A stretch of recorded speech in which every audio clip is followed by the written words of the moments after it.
Halo cuy, selamat datang kembali di channel Real Inversion. Kali ini gue akan membahas sesuatu yang cukup menarik di anime Bleach, yaitu Shinigami. Apa sebenarnya Shinigami? Dan tanpa basa-basi, langsung saja kita ke pembahasannya. Apa itu Shinigami di anime Bleach?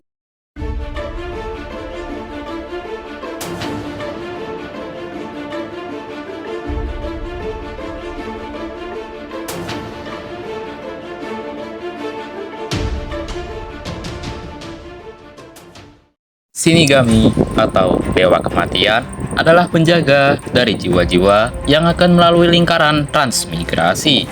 Pada zaman dahulu, mereka dikenal sebagai penyeimbang atau baransa. Tugas mereka adalah memurnikan para Hollow yang berbuat jahat di dunia manusia dengan membersihkan roh mereka, serta membimbing Plus yang telah kehilangan jalan mereka setelah kematian. Dengan melakukan penguburan jiwa, mereka lalu mengirim Plus ke Soul Society.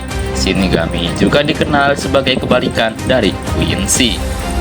Mari kita telusuri sejarah Shinigami dalam dunia Bleach.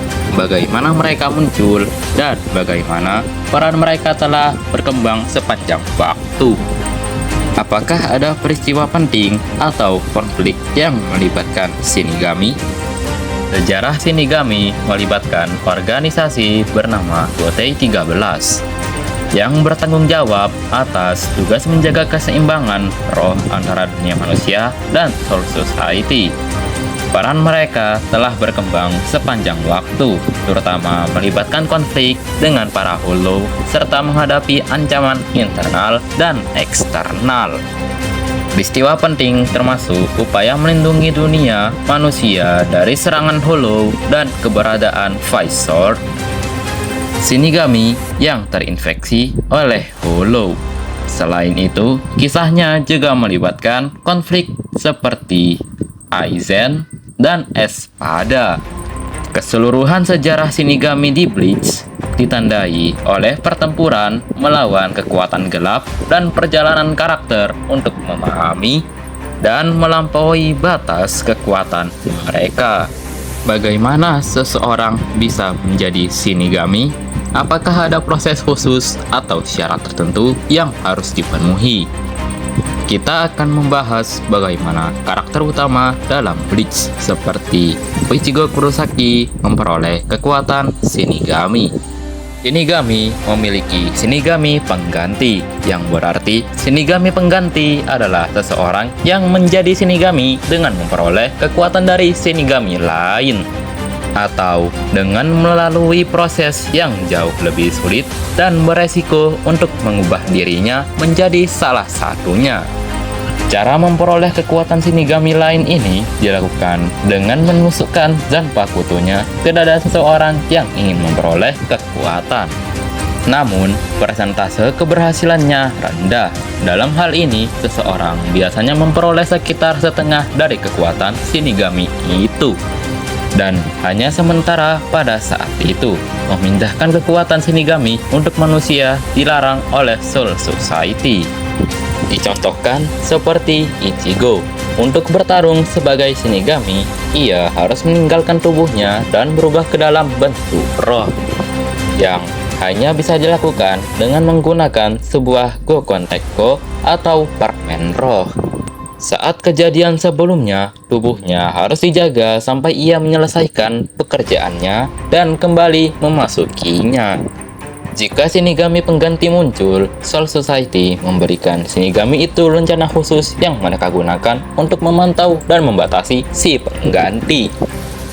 Namun, pengganti tersebut diberitahu bahwa itu adalah izin yang diberikan padanya yang membuktikan bermanfaat bagi Soul Society untuk memungkinkan mereka melakukan pekerjaannya dan mengidentifikasi mereka sebagai si pengganti. Rencana tersebut memberi peringatan penggunaannya jika ada Hollow berada di dekatnya melalui suara alarm yang hanya dapat didengar oleh pemiliknya. Dan benda itu sendiri hanya dapat dilihat oleh makhluk yang memiliki kekuatan spiritual lainnya. Rencana itu juga memungkinkan roh untuk meninggalkan tubuh. Seberapa kuat seorang Shinigami, kita akan menjelajahi kekuatan mereka, termasuk keterampilan bertarung dan penggunaan teknik khusus seperti Shikai dan Bankai dari Zanpakuto mereka. Kekuatan seorang Shinigami bervariasi tergantung pada tingkat pengalaman dan kemampuan individu. Mereka dapat menggunakan Zanpakuto untuk teknik bertarung seperti Shikai dan Bankai. Shikai adalah bentuk dasar Zanpakuto, sedangkan Bankai adalah transformasi yang lebih kuat. Kemampuan khusus masing-masing Shinigami dapat berbeda, membuat mereka unik dalam pertarungan melawan roh jahat, hollow, dan musuh lainnya. Setelah menggali lebih dalam mengenai Shinigami, kita dapat merumuskan kesimpulan tentang peran dan pengaruh mereka dalam cerita Bleach. Bagaimana mereka memainkan peran kunci dalam menghadapi ancaman roh jahat? Tulis pendapatmu di kolom komentar. Terima kasih yang sudah menonton sampai akhir. Kurang lebihnya mohon maaf karena manusia tidak luput dari kesalahan. Sekian, terima kasih. Terima kasih yang sudah subscribe, like, and share video ini. Oke, see you next video. Bye. Wassalamualaikum warahmatullahi wabarakatuh.